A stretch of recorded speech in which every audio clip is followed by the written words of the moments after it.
eso no lo entendemos los humanos.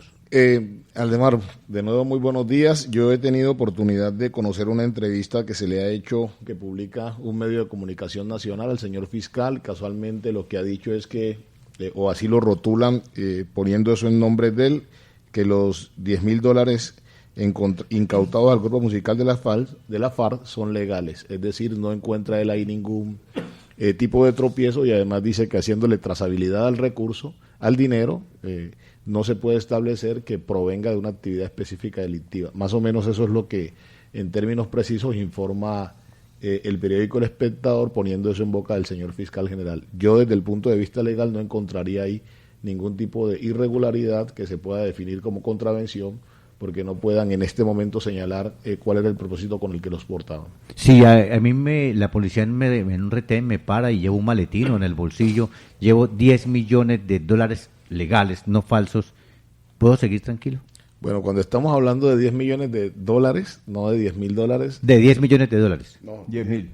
Perdón, $10,000 millones, sí, $10,000 millones, perdón. No, hablando de $10,000. Son $10,000, sí, $10,000 que si son yo llevo 30 ese millones. capital, no tendría ningún inconveniente, las autoridades no tendrían por qué someterme a ningún tipo de cuestionamiento de ninguna naturaleza. Eso no está prohibido dentro de nuestro Estado. En algunas transacciones de tipo bancario, lo que se reclama es que se haga el reporte de ese dinero para que allá la UIAS le haga la trazabilidad del seguimiento. Cuando voy a salir del país o ingresar, me hacen anotar con cuánto dinero estoy entrando, pero no es objeto de incautación, no es objeto de retención el recurso que porto en esas cantidades. A 10 millones, ¿no? Le toca hacer reporte. Mire, doctor Raimundo, inclusive usted llega a los Estados Unidos, usted puede llevar $11,000, 11,000. Allá no le están prohibiendo que entre, sino que es que los declare y los manifieste en el papelito que le entregan en el vuelo. O sea, que no es un delito portarlos, solamente es que los declare y diga, yo entro a los Estados Unidos, y lo mismo cuando se viene de allá para acá,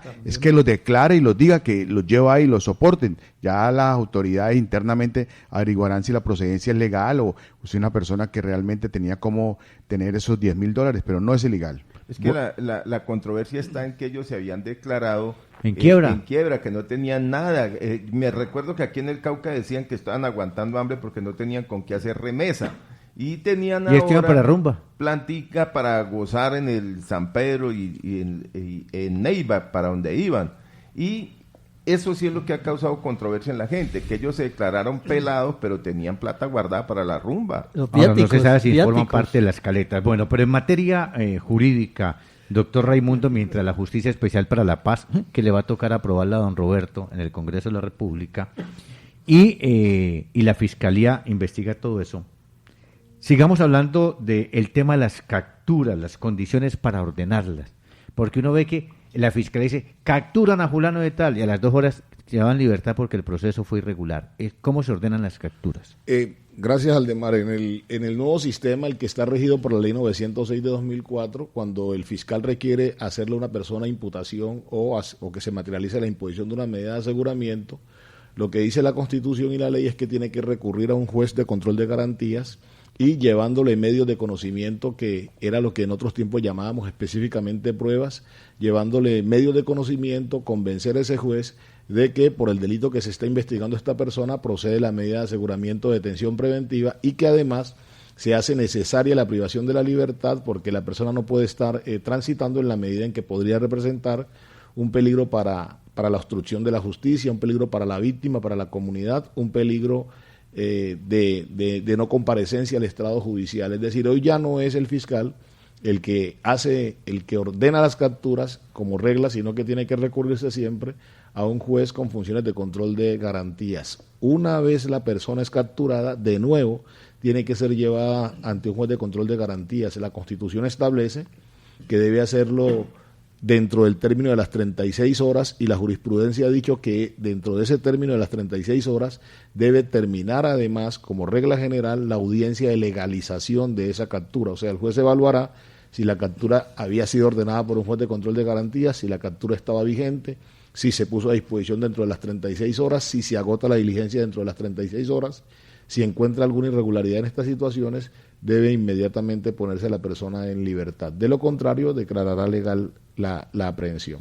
Por ejemplo, en un caso muy sonado del pasado viernes, ordenaron la captura del alto consejero para las regiones, Carlos Correa, el exalcalde de Montería, y a Pascual Guerrero y otra persona más. Pascual Guerrero por lo del fondo mixto, por un presunto hecho de corrupción en la construcción del Coliseo Happy Lora de la ciudad de Montería.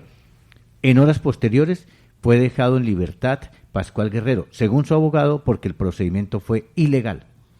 Y en el entendido que yo tengo de la situación, lo que aquí hablo pues con reflejo en los medios de comunicación, el entendido que yo tengo es que después de haber sido capturado, era más que imposible que se pudiera agotar la audiencia dentro de las 36 horas siguientes, y en consecuencia no tenía sentido ponerlo a disposición de un juez de control de garantías. ¿Por qué? Porque se presentó un fenómeno que es el que hemos conocido: a él le capturan o a ellos los capturan, los ponen a disposición de un juez de control de garantías, encuentran un inconveniente, un error en el número que denomina el proceso, se suspende la diligencia y ya ha transcurrido un término más que considerable que indudablemente cuando lo lleven donde otro juez, ese otro juez no va a alcanzar a decidir dentro de las 36 horas. Ese es el entendido que tengo, por eso se le concede la libertad. Toda persona capturada debe ser legalizada su captura dentro de las 36 horas siguientes.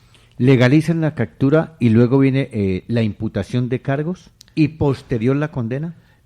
¿Cuál es el proceso? Una vez la persona a una persona se le ha legalizado la captura, o pensemos Aldemar, no se le legalizó la captura, pero decide quedarse en la audiencia, sigue otra diligencia que se llama la audiencia de formulación de la imputación. ¿Qué es la formulación de la imputación? Es una audiencia ante el juez de control de garantías en la que el fiscal le comunica a una persona la condición de imputado, señalándole por qué lo considera la justicia autor o partícipe de un comportamiento y que ese comportamiento es delictivo.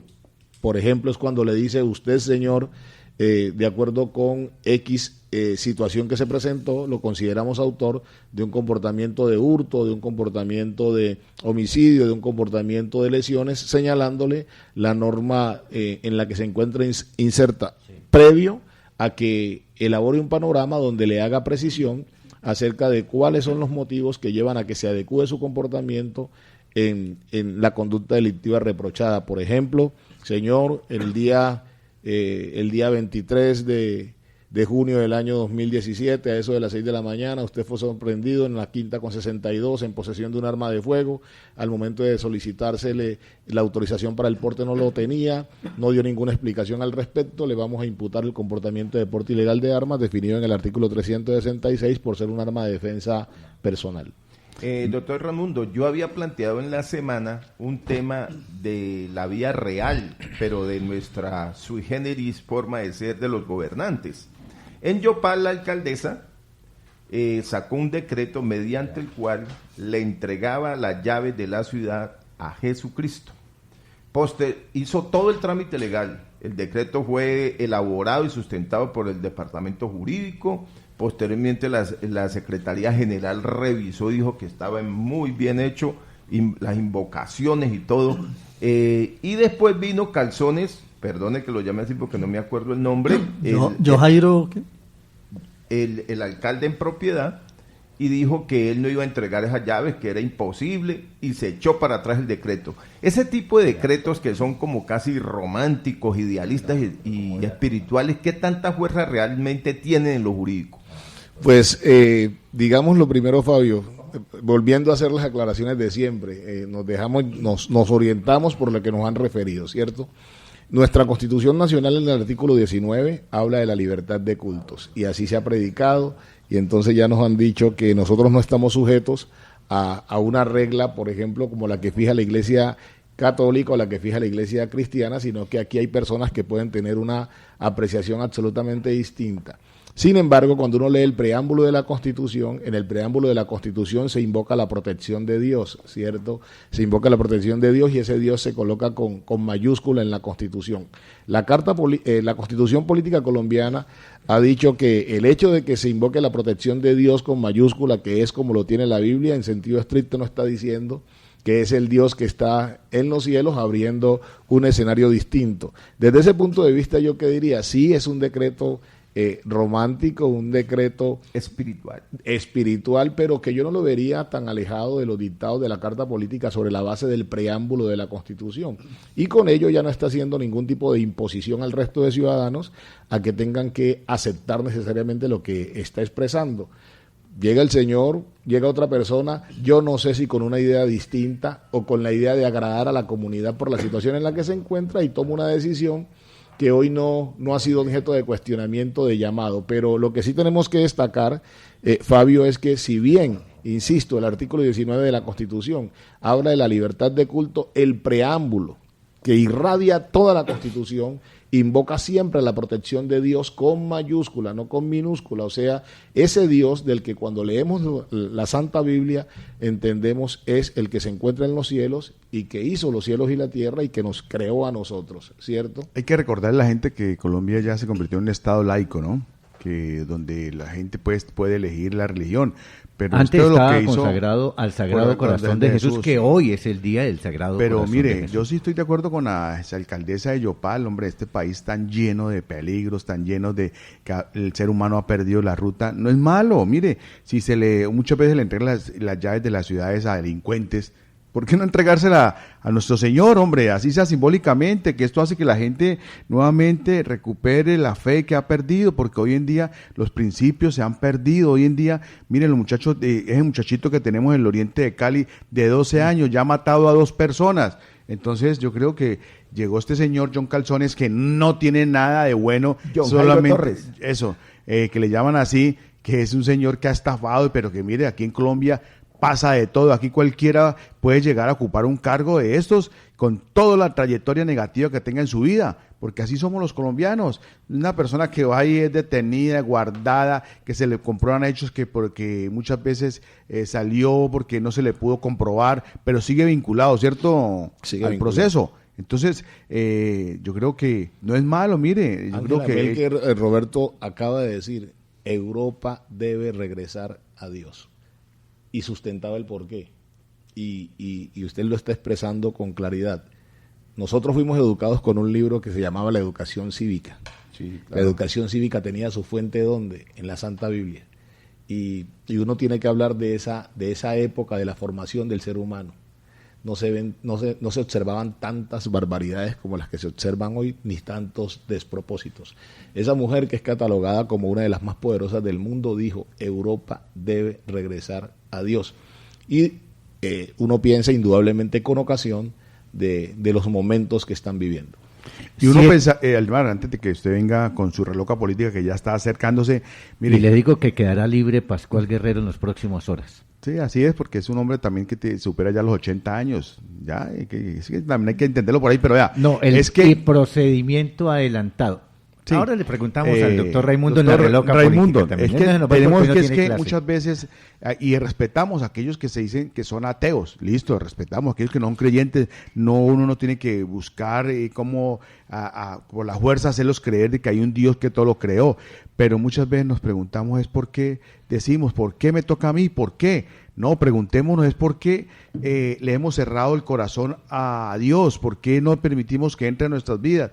¿Y cómo permitimos que nuestras vidas? Con el comportamiento, con el ejemplo, porque hoy en día el mundo está patas arriba. Hoy en día, mire, una persona llega a un sitio, se coloca una bomba, lo que pasó en el Centro Comercial Andino en Bogotá, y no le importa que allí, un lugar donde la gente estaba cambiando, inclusive un padre que salió velozmente con el niño casi que desnudo, fue a dar al frente del Centro Comercial Andino, con el niño todo desnudo que le está cambiando el pañal, que milagrosamente el señor pues no le pasó nada, y el señor dice en las imágenes y la gente que estaba ahí que tocaba al niño a ver si le hace falta un dedo, un piececito, porque el talludo fue tan fuerte. Entonces, ¿hasta dónde hemos llegado? ¿Hasta dónde el ser humano se ha alejado tanto de Dios, que están sucediendo tantas cosas horribles, no solamente aquí en Colombia, sino en cualquier parte del mundo? Y como dice el doctor Tello, la mujer más fuerte de Europa ha pedido, tenemos que volver a buscar de Dios, porque nos hemos olvidado. Dios no se olvida de nosotros somos los que no permitimos que Él entre en nuestras vidas. Y nos hemos olvidado tanto que por decisión del gobierno ya no pueden existir auxilios para que se conserve el patrimonio y se preserven las tradiciones como las procesiones de Semana Santa, por ejemplo. Tema que hoy será tocado en Jamundí. Pero vean, otra para el doctor Raimundo que 7-3. Sí, pues que le vaya echando cabeza. Que le vaya echando cabeza para que nos la cuente ahora. Resulta que las 30 personas que murieron en la Torre de Londres, que se incendió, el incendio fue por una nevera que estaba en malas condiciones y ocasionó el incendio. ¿Quién tiene culpa allí? ¿El fabricante? ¿O quién tuvo la culpa? Ahí le dejo. Ya va a echarle cabeza. 7-3. Hacemos una pausa y ya venimos con la reloca política. Pregunta para un examen final, estudiantes de Derecho. Ya volvemos.